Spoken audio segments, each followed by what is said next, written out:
তা আগামীকাল আমরা আশা করছি এখানে হাজার হাজার নয় লক্ষ লক্ষ মানুষের সমাগম হবে ইনশাআল্লাহ।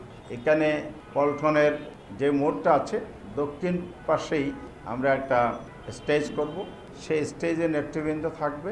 এদিকে মোড় থেকে প্রেস ক্লাব, নাইটেঙ্গেলের এই সাইড দিয়ে আর দৈনিক বাংলামুখী মতিঝিল পর্যন্ত যেই রোড, এই তিনটা রোডের মধ্যে আরও অনেকগুলো রোড আছে, ফকিরউলিয়া ডাইভার্স রোড আছে, আবার নয় পল্টন রোডটা আছে এখানে কাকড়া পর্যন্ত, আবার ওদিকে প্রেস ক্লাব হয়ে একেবারে মৎস্যভবন পর্যন্ত বিশাল বিস্তৃত জায়গা আছে।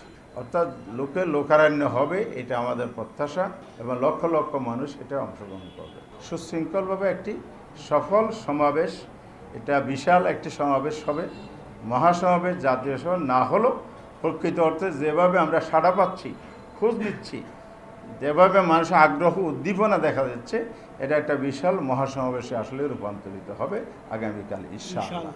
সময়টা কিন্তু ওই 2টা থেকে 4টা, দুপুর 2টা, দুপুর 2টায় শুরু হবে এবং 4টার ভিতরে শেষ হবে, 4টার মধ্যে শেষ হবে।